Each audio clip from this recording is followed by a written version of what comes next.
Hello friends, today we discuss on esophageal varices in this video, and during this video we learn about the definition of the esophageal varices, etiological factor, clinical manifestations, diagnosis and management of the esophageal varices. This is very important topic of medical surgical nursing.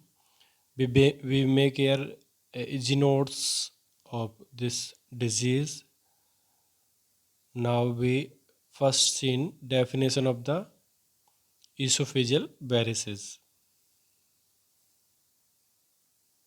Esophageal varices means dilated and tortuous vein in the submucous of the esophagus. Means esophagus के submucous veins का dilation और टॉर्टोरस means टेढ़ा मेढ़ा होना, फूल जाना esophageal varices के रूप में जाना जाता है. Dilated and tortuous vein in the submucosa of the esophagus. Next, causes of the esophageal varices caused by the portal hypertension, often associated with liver cirrhosis, are at high risk for rupture if portal circulation pressure rises.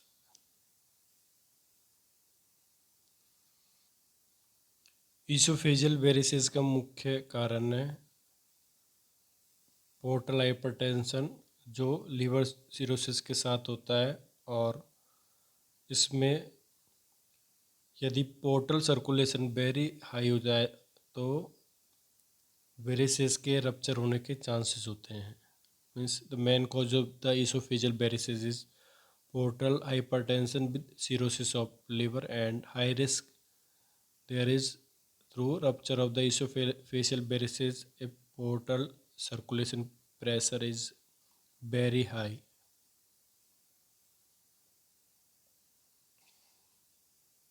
Next, bleeding varices are an emergency.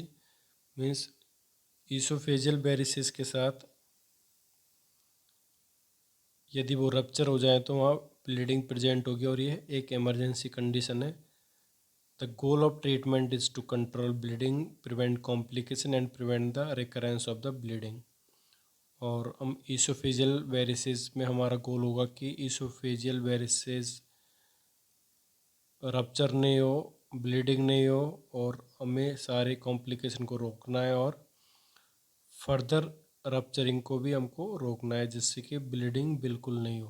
तो ये हमारा यहाँ पर मुख्य गोल होगा esophageal varices का. Clinical manifestation of esophageal varices. Here first, hematemesis means blood present in vomitus means उल्टी के साथ खून का आना.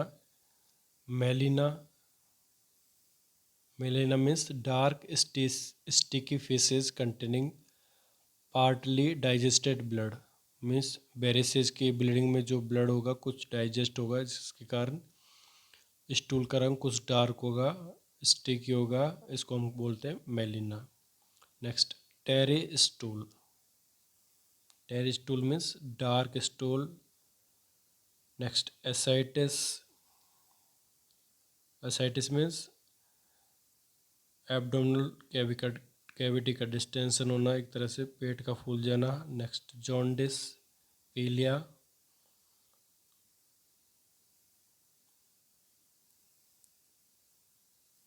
Next, hepatomegaly and splenomegaly means abnormal enlargement of the liver and spleen and dilated abdominal vein and sign of the shock. तो ये सारे clinical manifestation थे esophageal varices के, जिसमें haematemesis, melaena, tarry stool, ascites, jaundice, hepatomegaly, splenomegaly, dilated abdominal vein and the shock sign are present there in esophageal varices.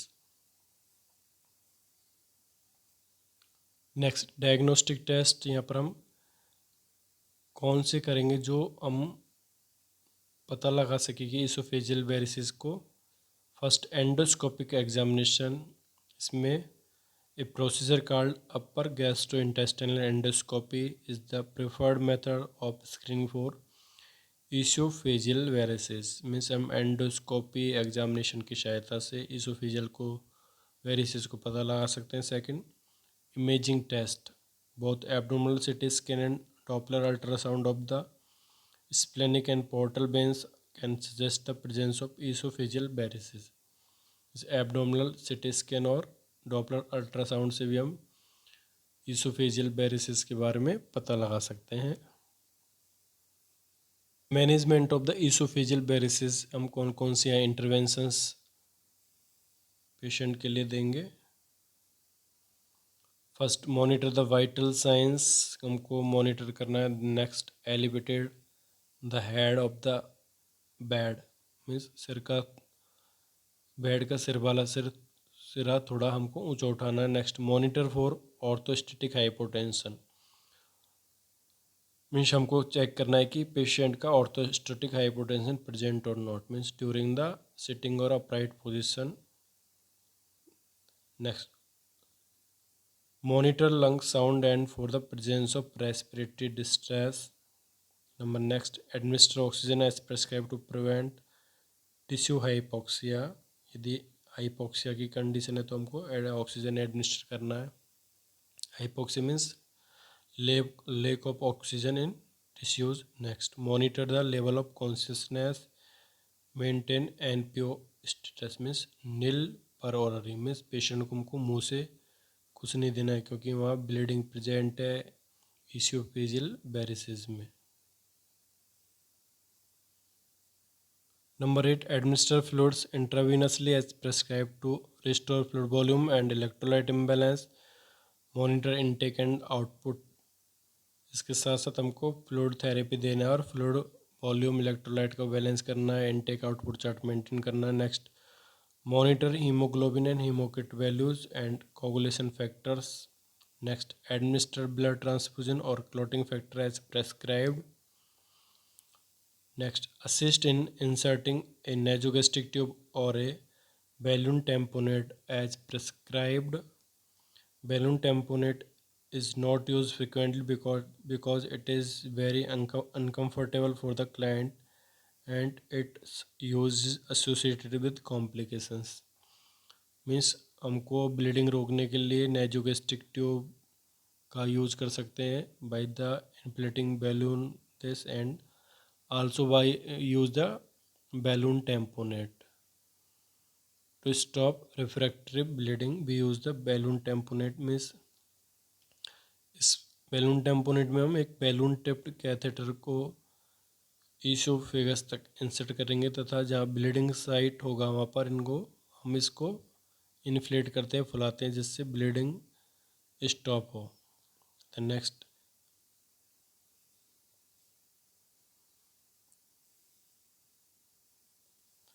Prepare to assist with administering medication to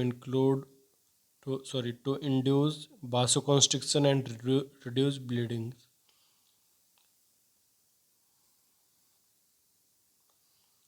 इसके साथ हमको वासोकॉन्स्ट्रिक्शन medications देना है और prescribed medication जिसके कारण ब्लीडिंग को हम रोक सके। Next, instruct the client to avoid activities that will initiate vasovagal response. Means हमको क्लाइंट्स को बताना है कि हमको इस तरह की एक्टिविटी नहीं करनी है जिससे कि वासोवेगल रेस्पॉन्स इनिशिएट हो। वासोवेगल रेस्पॉन्स में sudden drop in heart rate, BP that lead to patient fainting. Means अपन को ऐसी एक्टिविटी नहीं करनी है जिससे कि बीपी ड्रॉप हो, हार्ट रेट ड्रॉप हो और पेशेंट को फेंटिंग हो। तो इस तरह की एक्टिविटी को हमको अवॉइड करना है। Next, prepare the client for endoscopic procedure और सर्जिकल प्रोसीजर एज प्रिस्क्राइब। और क्लाइंट को हमको प्रिपेयर करना है फॉर द एंडोस्कोपिक और diagnostic procedure and for the some other surgical procedures. Number 15, endoscopic injection or sclerotherapy. The procedure involves the injection of a sclerosing agent into and around the bleeding varices। Endoscopic injection और sclerotherapy में हम sclerosing agents injection के द्वारा देते हैं bleeding varices पर। यहाँ पर इनका एक स्क्लेरोजिंग एजेंट्स का काम है कि ये वेंस को थोड़ा हार्ड करते हैं जिससे कि वो टेढ़ी मेढ़ी नहीं हो, फूले नहीं। इसके लिए हम एंडोस्कोपिक इंजेक्शन और स्क्लेरोथेरेपी का यूज़ करते हैं। Number 16,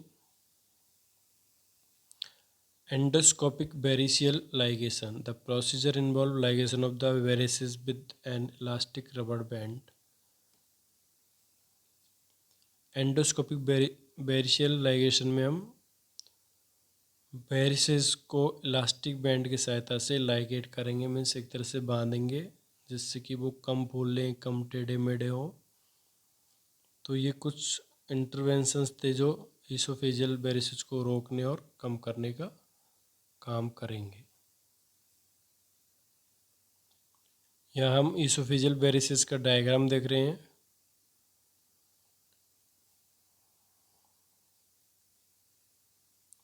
oesophagus, then stomach, then oesophageal varices.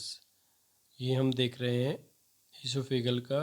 Oesophagus का एक अंदर वाला स्थान जहाँ पर वेंस का एबनॉर्मल डायलेशन एंड टॉर्टोरस, तिरछा या टेढ़ी होना यहाँ दिखाई दे रहा है। हम डायग्राम को बड़ा करके देखते हैं। जैसा आप देख रहे हो ईसोफेगस में तो वेंस है, ईसोफेजियल वेंस यहाँ फूली हुई है और टेढ़ी मेढ़ी दिखाई दे रही है। जिसको हम बड़ा करके देखते हैं तो हम इस तरह देख पाते हैं वेंस का फूलना तथा टेढ़ा मेढ़ा होना, टॉर्टोरस और dilation of the oesophageal band, that is called the oesophageal varices. इस डायग्राम में हम इसको क्लियरली समझ पा रहे हैं। फ्रेंड्स, हमने आज ईसोफेजियल वेरिसेस डिजीज़ के नोट्स पढ़े थे जिसमें हमने definition, causes, clinical manifestation, diagnosis and intervention, medical and surgical management के बारे में पढ़ा। इसके साथ साथ हमने डायग्राम में ईसोफेजियल वेरिसेस को ढंग से सीख पाए। फ्रेंड्स, ये मेडिकल सर्जिकल नर्सिंग का इम्पोर्टेंट टॉपिक है। इस टॉपिक पर कई बार एग्ज़ाम पूछे जाते हैं तथा कंपटीशन एग्ज़ाम में भी ईसोफेजियल वेरिसेस के बारे में पूछा जाता है। तो आप इस टॉपिक को ध्यान से देखें, पढ़ें, वीडियो को कंप्लीट देखें। देन मेरे यूट्यूब चैनल आनंद नर्सिंग फाइल को लाइक करें, कमेंट करें, share and subscribe it. Thank you.